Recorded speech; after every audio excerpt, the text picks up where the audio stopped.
Hi అందరికీ మన technical వినోదం ఛానల్ తరఫున స్వాగతం సుస్వాగతం. ఈరోజు రేషన్ కార్డుకు సంబంధించి కొన్ని ఆప్షన్స్ అందుబాటులో ఇవ్వడం జరిగింది ప్రభుత్వం. వాటి గురించి వివరంగా తెలియజేయడానికి మేము ముందుకు వచ్చాను. ఇంకా ఎవరైనా మన ఛానల్ సబ్స్క్రైబ్ చేసుకోకుండా ఉంటే సబ్స్క్రైబ్ చేసుకోండి.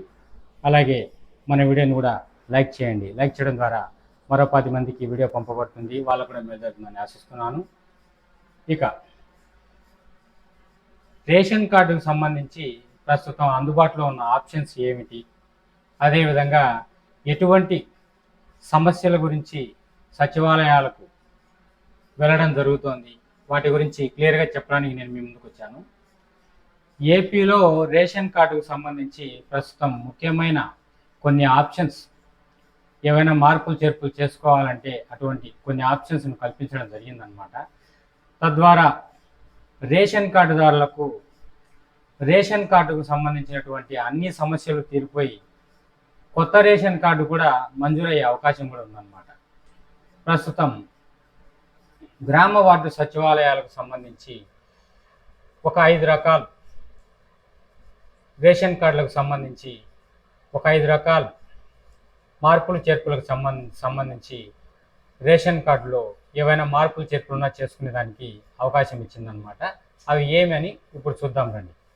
నెంబర్ 1, అర్హులైన వారికి కొత్త రేషన్ కార్డులు మంజూరు చేయడం.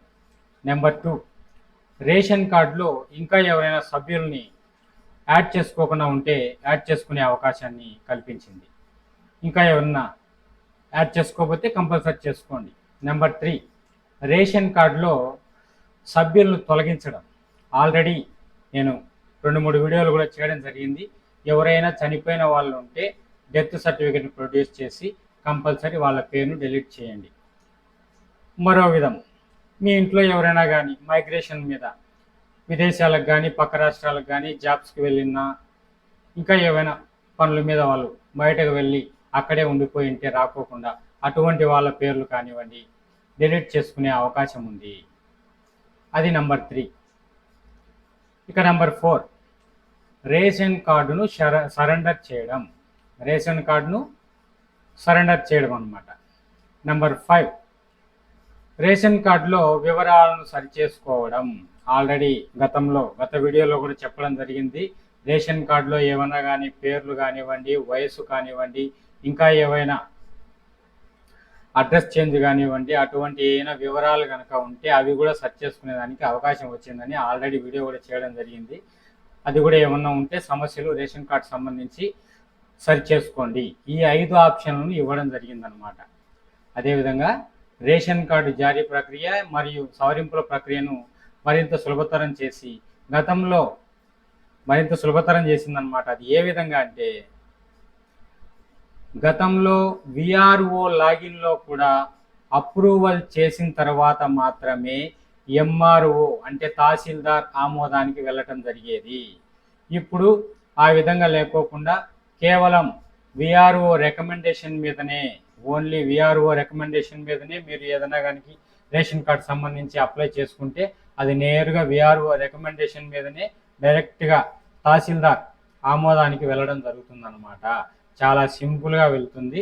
మీరు ఏదైనా ప్రాసెస్ ఉంటే, ముఖ్యంగా ఏమైనా ఈ అడ్రస్ చేంజులు, ఏదైనా పేరులో మార్పులు, వయసులో ఏదైనా కానీ తేడా ఉంటే అటువంటి వివరాలకు సంబంధించి అయితే చాలా తొందరగా కరెక్షన్ జరిగిపోతుందన్నమాట ఈ ప్రాసెస్లో.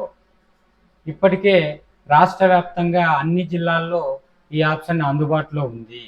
ఎక్కువ మంది రేషన్ కార్డు కొత్త రేషన్ కార్డు అప్లై చేసుకునే దానికంటే ఉన్నటువంటి పాత రేషన్ కార్డులో ఏమైనా కానీ మార్పులు చేర్పులు అటువంటి చేసుకునే దానికే చాలామంది అప్లికేషన్లు ఇస్తున్నారు అనమాట. ఆ అప్లికేషన్ల ప్రక్రియ చాలా ఎక్కువైపోయింది. కొత్త రేషన్ కార్డుల కోసం పెట్టుకునే వాళ్ళకంటే కూడా పాత రేషన్ కార్డులలో ఉన్నటువంటి ఏమైనా మార్పులు చేర్పులకు సంబంధించి ఇటువంటి వాటి గురించి ఎక్కువ అప్లికేషన్లు వస్తున్నాయని కూడా సచివాలయ సిబ్బంది కూడా తెలియజేయడం జరిగిందనమాట. ఈ మార్పులు చేర్పులకు సంబంధించిన అప్లికేషన్లు ఎక్కువగా వస్తున్నాయి కాబట్టి దీనికి 21 రోజులు సమయం పడుతుంది. అదేవిధంగా దీనికి 24 రూపాయల ఫీజు కూడా చెల్లించాల్సి వస్తుంది.